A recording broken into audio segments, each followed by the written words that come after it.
Jessica Thompson and her two young children had walked the same quiet Florida streets for years, waving to neighbors and waiting for the school bus like clockwork.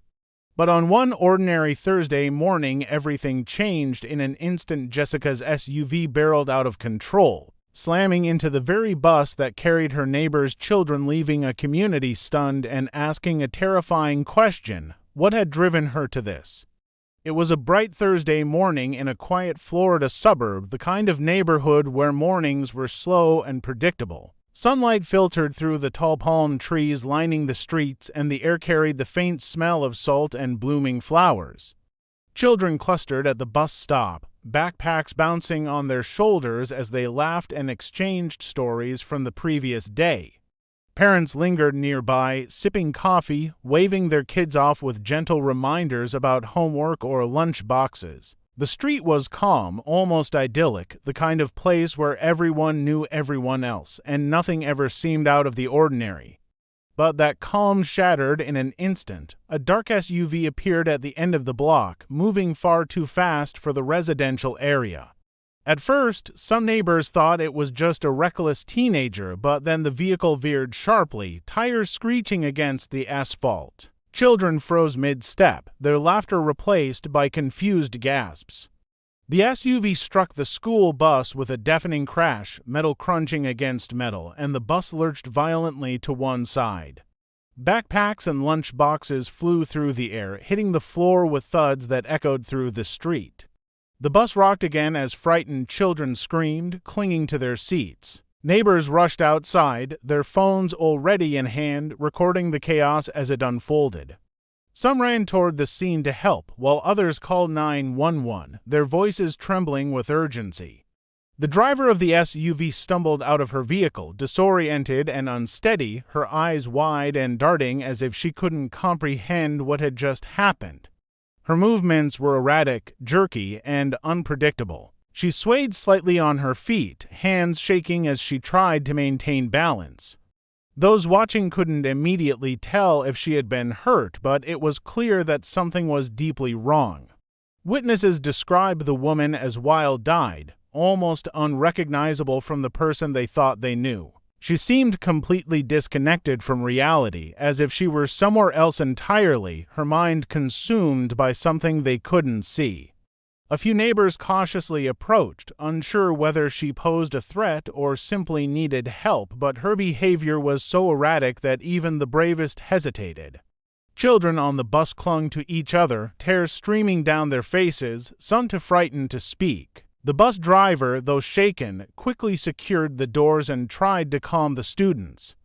The noise of the crash had drawn more residents to the scene, and soon the street was filled with a crowd of anxious faces, all trying to understand what had just happened in their peaceful community. Emergency sirens pierced the air, signaling the arrival of first responders, but in those first terrifying moments, no one could have predicted the full story behind the incident. There was a strange sense of disbelief in the air. How could such violence erupt in a place so ordinary? The children, the neighbors, the parents, all of them felt the surreal quality of the moment, the sudden collision of normalcy and chaos. What should have been a routine morning had transformed into a scene of panic, fear, and uncertainty. The woman, still trembling, seemed almost trapped in a world of her own making, leaving everyone around her to grapple with the shocking reality of the Unhinged event that had just unfolded. The moment the first police cars arrived, the street was transformed into a controlled chaos. Officers jumped out of their vehicles, radios crackling as they called for additional units and emergency medical personnel. Yellow tape went up quickly, cordoning off the area around the SUV and the bus. Parents were ushered back, children guided away from the scene, and ambulances pulled in, paramedics moving with practiced urgency. The tension in the air was thick, a mixture of relief that no one had been seriously injured and the lingering fear of what had just happened. Detectives moved in, carefully observing the scene. The bus had sustained significant damage, the front panel dented and scraped from the impact. Backpacks were strewn across the street, some open, their contents spilling onto the asphalt. Lunchboxes lay in the gutter, abandoned toys scattered across the sidewalk. Officers gently checked the children, making sure no one had hidden injuries, their hands steady despite the chaos.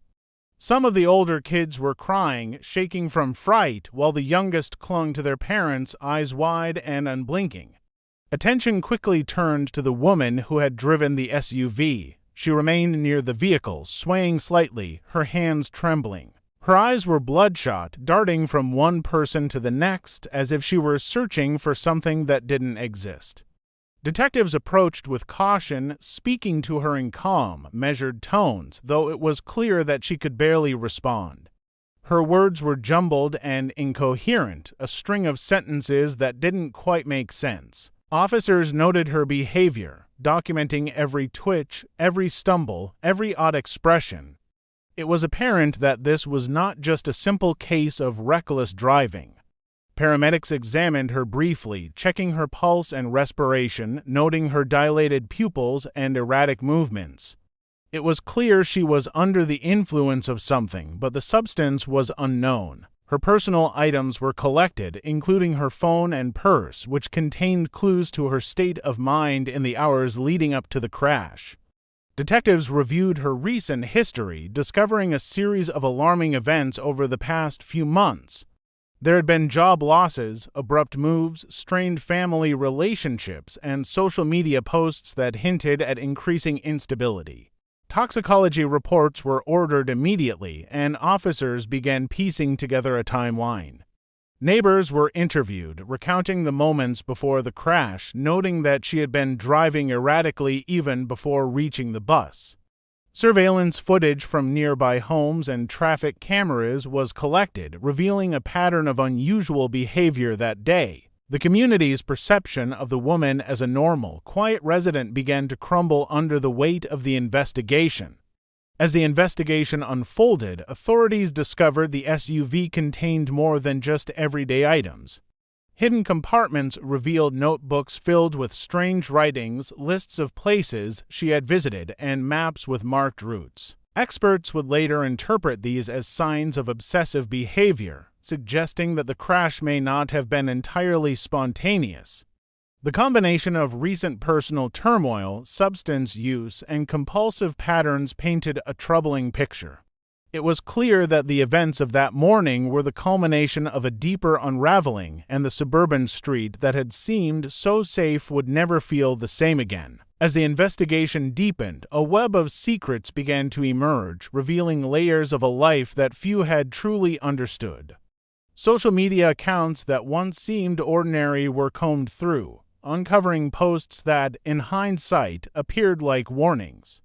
Photos that initially looked like casual selfies were now unsettling in their context, eyes wide and intense, expressions shifting from playful to erratic from one picture to the next. Comments that had once seemed innocuous took on a darker tone, cryptic phrases hinting at inner turmoil and growing instability.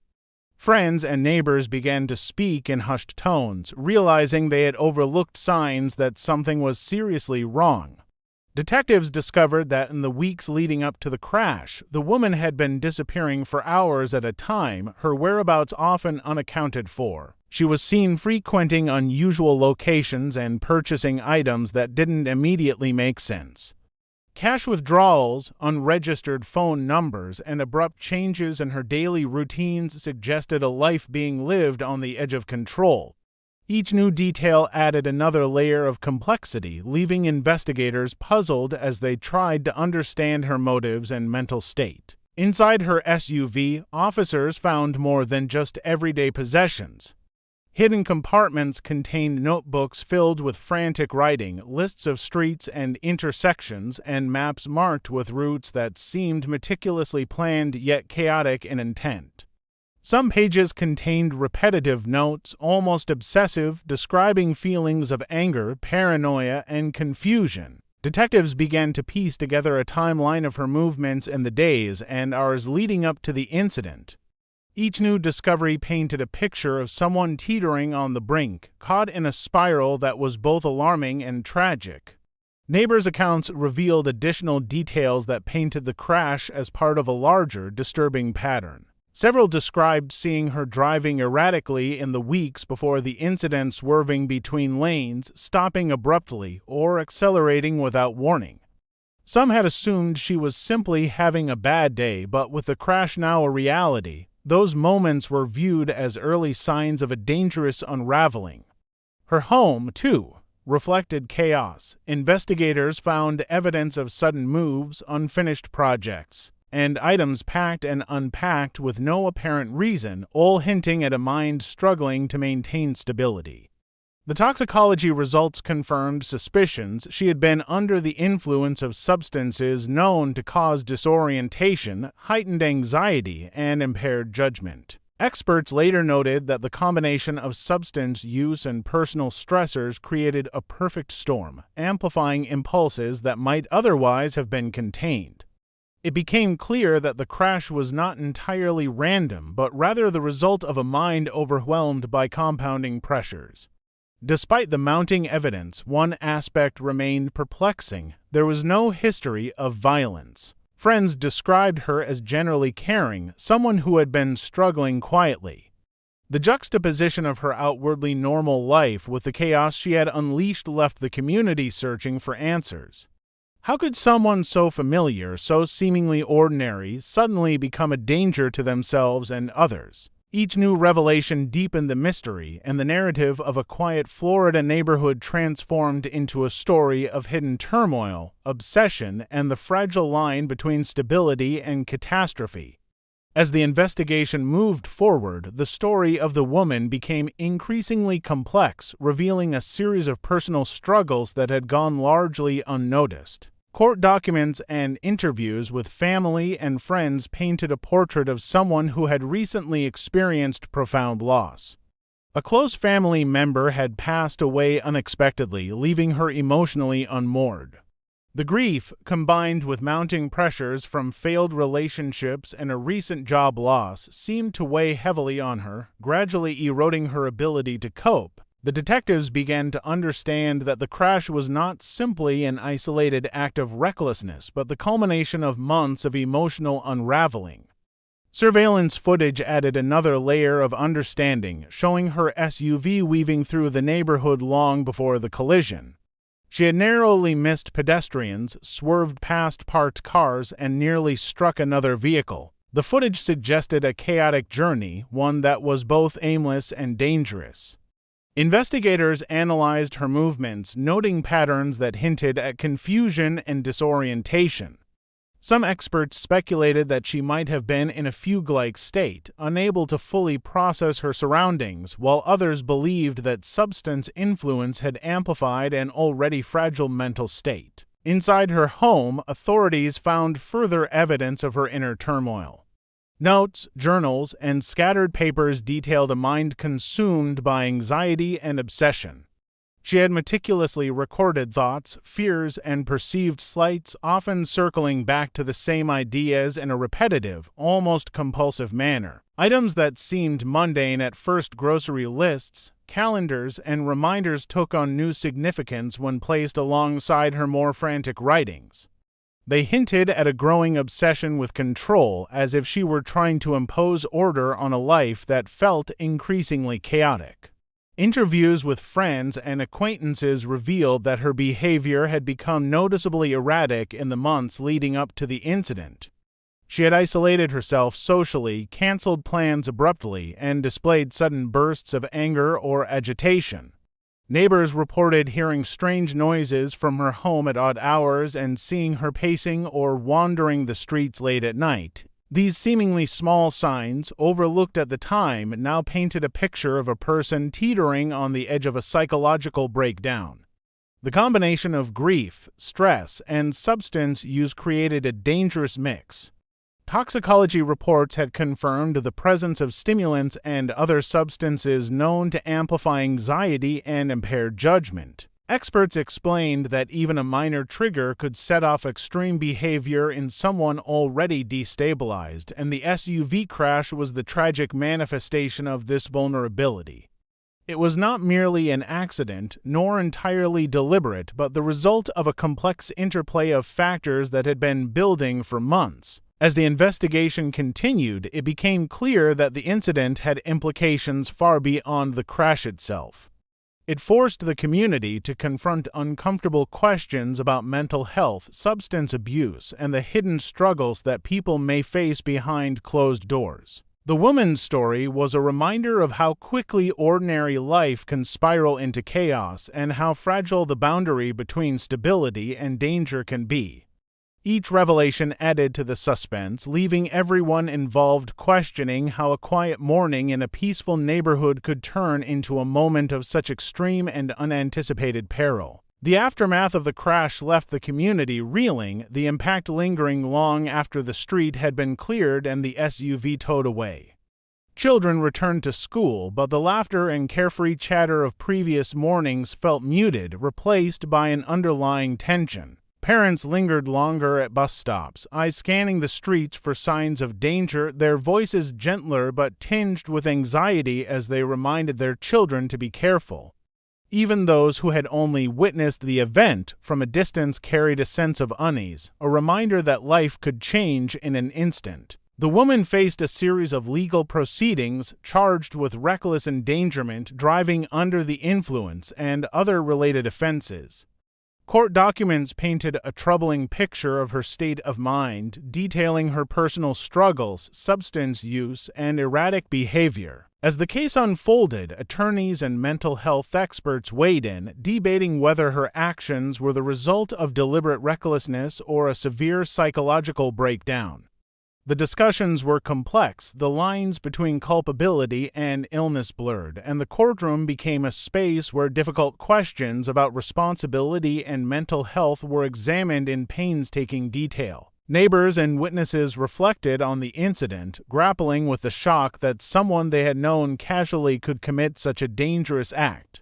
Many admitted that there had been small warning signs, moments of odd behavior, fleeting comments, or unexplainable absences, but none anticipated that things could escalate so dramatically. The crash became a lens through which the community examined itself, questioning how well they truly knew the people around them and what could happen when struggles go unnoticed or unaddressed. Schools and local authorities took immediate steps to prevent future incidents. Safety protocols were reviewed, bus routes examined, and additional training provided for staff to respond to emergencies. Security measures were reassessed, and mental health resources for students and parents were expanded. While these measures provided a sense of action, the emotional scars remained. Children who had been on the bus experienced nightmares, sudden bursts of anxiety, and lingering fear whenever they saw vehicles speeding near school grounds. Counseling sessions became a routine part of daily life, helping young minds process an event that had shattered their sense of safety. As the case moved forward, investigators continued to untangle the complex web of circumstances that had led to the crash. The woman's life was scrutinized, revealing layers of grief, obsession, and impaired judgment that culminated in the chaotic morning. Experts emphasized the dangerous intersection of mental health struggles and substance abuse, illustrating how vulnerability could quickly turn into a public hazard. Her story became widely reported, discussed on news outlets, social media, and community forums, transforming her from a neighbor into a cautionary figure, a symbol of the unpredictable nature of human behavior. Months later, the neighborhood began to regain a semblance of normalcy, but the memory of that morning lingered. Parents remained vigilant, children returned to routines with caution, and the sense of safety that once defined the quiet suburb was permanently altered. The crash served as a stark reminder of how quickly ordinary life could spiral into chaos and how fragile the boundaries of control, stability, and predictability truly are. It was a story of danger, grief, and the unexpected consequences of personal struggles, leaving a lasting imprint on everyone who witnessed or was affected by the unhinged morning when a single moment changed everything.